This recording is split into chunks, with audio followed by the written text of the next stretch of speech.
ഇന്ത്യയിൽ നിന്നുള്ള പ്രവാസികൾക്ക് ആശ്വാസമായി തീർന്നിരിക്കുകയാണ് യുഎഇയുടെ പുതിയ ഇളവുകൾ. ഇന്ത്യയിൽ നിന്ന് കോവിഷീൽഡ് വാക്സിൻ എടുത്തവർക്കും ഇനി മുതൽ യുഎഇയിലെത്താം എന്നതാണ് ഏറ്റവും ആശ്വാസമായി തീർന്ന ആ വാർത്ത. ഇതിനു പിന്നാലെ കുവൈറ്റിലെ പ്രവാസികൾക്കും ഏറെ ആശ്വാസം നൽകുന്ന വാർത്തയാണ് പുറത്തുവരുന്നത്. ഇന്ത്യയിൽ നിന്ന് കോവിഷീൽഡ് വാക്സിൻ സ്വീകരിച്ചവരുടെ സർട്ടിഫിക്കറ്റിന് അംഗീകാരം നൽകുന്ന പ്രവർത്തനങ്ങൾ ത്വരിതപ്പെടുത്തുന്നതിനായി കുവൈറ്റ് ഇന്ത്യൻ എംബസി അറിയിച്ചിരിക്കുകയാണ്. ഇന്ത്യയിൽ നിന്നുള്ള പ്രവാസികൾക്ക് ആശ്വാസമായി തീർന്നിരിക്കുകയാണ് യുഎഇയുടെ പുതിയ ഇളവുകൾ.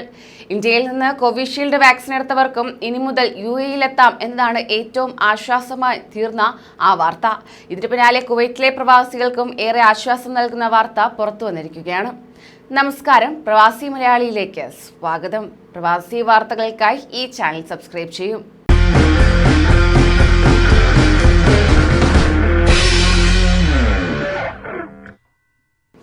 ഇന്ത്യയിൽ നിന്ന് കോവിഷീൽഡ് വാക്സിൻ സ്വീകരിച്ചവരുടെ സർട്ടിഫിക്കറ്റിന് അംഗീകാരം നൽകുന്ന പ്രവർത്തനങ്ങൾ ത്വരിതപ്പെടുത്തിയതായി കുവൈറ്റ് ഇന്ത്യൻ എംബസി അറിയിച്ചിരിക്കുകയാണ്.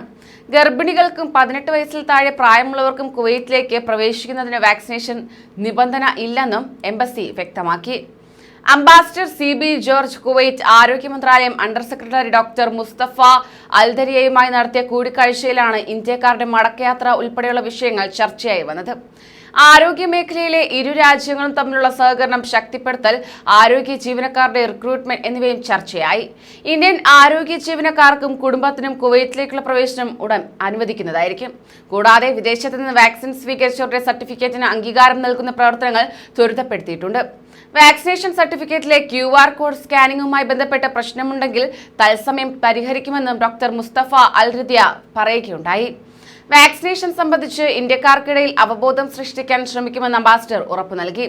18 വയസ്സിൽ താഴെ പ്രായമുള്ളവർക്കും ഗർഭിണികൾക്കും കുവൈറ്റിലേക്ക് പ്രവേശിക്കുന്നതിന് വാക്സിൻ നിർബന്ധമല്ലെന്നും ഇന്ത്യൻ എംബസി അറിയിച്ചു.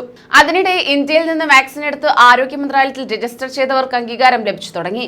കഴിഞ്ഞ 2 ദിവസങ്ങളായി നിരവധി പേർക്കാണ് ഇത് സംബന്ധിച്ച് ഇമെയിൽ സന്ദേശം ലഭിച്ചിരിക്കുന്നത്. അതേസമയം കുവൈറ്റിൽ 60 വയസ്സ് കഴിഞ്ഞ പ്രവാസികളുടെ റെസിഡൻസി പുതുക്കുന്നതിനുള്ള നിബന്ധനകൾ പുനഃപരിശോധിക്കണമെന്ന് ആവശ്യം ഉയരുകയാണ്. വാണിജ്യ വ്യവസായ മന്ത്രി ഡോക്ടർ അബ്ദുള്ള അൽ സൽമാനാണ് മാനവവിഭവശേഷി അതോറിറ്റിയോട് ഈ ആവശ്യം ഉന്നയിച്ചിരിക്കുന്നത്. സെക്കൻഡറി സ്കൂൾ വിദ്യാഭ്യാസമോ അതിന് താഴെയോ മാത്രം യോഗ്യതയുള്ള 60 വയസ്സ് കഴിഞ്ഞ വിദേശികൾക്ക് വർക്ക് പെർമിറ്റ് പുതുക്കി നൽകില്ലെന്ന് മാനവവിഭവശേഷി അതോറിറ്റി നേരത്തെ തന്നെ വ്യക്തമാക്കിയിരുന്നു. കഴിഞ്ഞ വർഷം ഓഗസ്റ്റിലാണ് അതോറിറ്റി മേധാവി അഹമ്മദ് അൽ മൂസ ഇത് സംബന്ധിച്ച വിജ്ഞാപനം ഇറക്കിയത്.